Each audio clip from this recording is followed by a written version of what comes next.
Thank you for watching, liking, commenting, sharing, and subscribing right now. Hello world, I'm Chris Pirillo, and this is the Locker Gnome Daily Report, or TLDR for short, your daily dose of tech news, gadget views, and other stuff the world can use. At least I think the world can use it. The Locker Gnome Daily Report is brought to you by GoToAssist from Citrix. GoToAssist makes it easy to control your IT world from one simple cloud-based platform.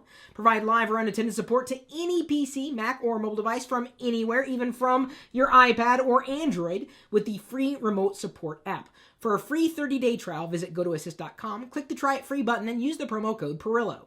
Why am I holding on to an iPad? Because we're giving it away with Citrix. If you could host a meeting from anywhere in the world with the free GoToMeeting app on the iPad, where would it be and why? Go ahead and share that story on Twitter using the hashtag PirilloIPad to qualify for this giveaway. Happening this Friday. By the way, the free iOS and Android Locker Gnome app was built on mobileroadie.com. They're going to be pushing down updates, which will hopefully address a few of the issues. But one issue we don't have is great community engagement, including from Paul Yeo. Thanks again for being a subscriber. I just assume you follow me on all the social networks, including YouTube. You're subscribed, right? Because I told everybody that I just ordered a Google Nexus 10 and will be unboxing it live on YouTube as soon as it arrives. I detailed why in a separate video, so I don't want to dive into it too deeply here. I just wanted to point out one thing about having a Nexus 7 and an iPad mini, and now a Nexus 10 and a regular iPad. I can have both. That's okay. Why do I have to choose one over the other? Why? Because I can only choose one over the other. Yeah, but I can have both. I have that freedom. If you happen to have a website like ours, lockergnome.com or chris.pirillo.com, you might be interested in finding out how you can make it more stable and faster and better. Encapsula stepped forward to sponsor a blog post, and we're very happy they did that because we found out about a service that we otherwise wouldn't have known about. So if you have a website, and I know there are many of you out there who do, you might want to check into Encapsula. We've got a link for you in this video's description. The biggest changes in technology that will shape our future, and no, we're not talking about that cute little cartoon. Space travel, because Virgin Galactic is right around the corner, or overhead. Bioengineering, like synthetic genomes, it's possible. 3D printing, yeah, that's happening today.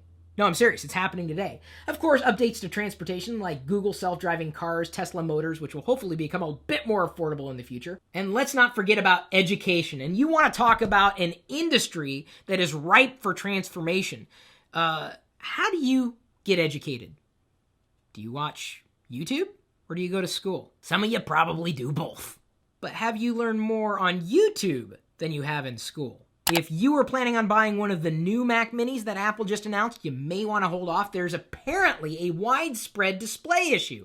I received an email from one of you the other day. By the way, feel free to email me if you run into a problem like this. Chris@Pirillo.com. I mean, not just a problem with this product, I mean with anything, because I'd love to share it with the rest of the world. If only to tell you that there are issues with this.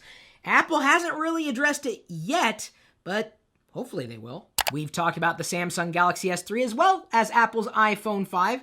They're both good products, but that doesn't mean they don't come with compromise. As outlined by a guest blog post, the Samsung Galaxy S3 has a few drawbacks, including OS updates taking a little while to get, screen being terrible in daylight and worse in sunlight. It can be difficult to use with one hand, even with a big hand. And speaking to a greater ecosystem problem, Android apps, according to this writer, do not seem to get the same priority as their iOS counterparts. Seems to be true in my experience, but what about Apple's iPhone 5? According to this person, the screen size is starting to feel cramped for bigger hands and older eyes. The lack of accessories, namely ones that are compatible with the new Lightning port. Apple Maps, he says, is a problem. And of course, there's an issue that I hope will get addressed in a future iOS revision. No quick settings toggles like Wi-Fi, Bluetooth, etc. in the lock screen or notification system. Which one is better? Well, that depends. And I think that's what's so maddening in working within this industry, looking at new products.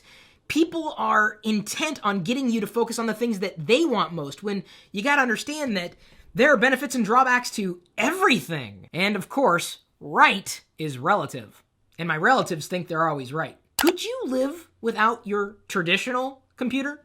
And when I'm talking about traditional, I mean like a traditional laptop or notebook computer or traditional desktop computer, as opposed to, say, a tablet computer or a pocket computer. We've got someone who tried it for 3 days, and his summation was this: There really is an app for almost everything. He also goes on to speak a truth. As mobile hardware becomes more powerful, I can see us really losing the desktop machines.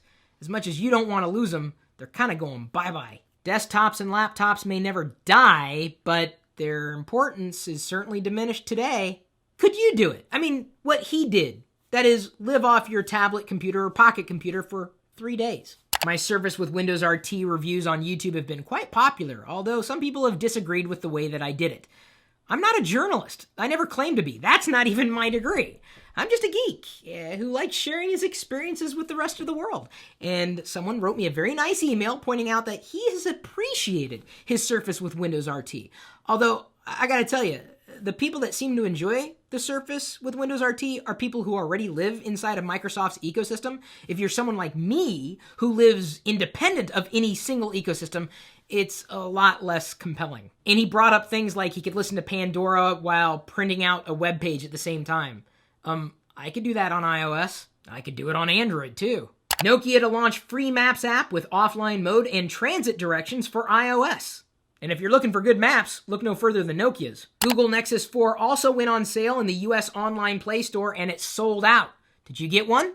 Our question of the day is brought to you by GoDaddy.com. You can get 3 domains for $5.99 by using the coupon code 599CHRIS. When you check out, we've got the link for you in the video's description. And the question is, do you think Firefox updates too much? No. In fact, I wish it would update more frequently. I mean, they seem to be releasing updates at breakneck speed. Then again, so does Google. Well, I'm off to install my Lightning to 30-pin adapter that I just got. It really won't take much. I just plug it in and I'm good to go. I love Lightning. It's reversible. And that's a big deal, especially when you fumble with cables in the dark. So we hope you enjoyed this as well as the other things we've done for you today. And if you liked what you saw, please share it with a friend. We'll see you later.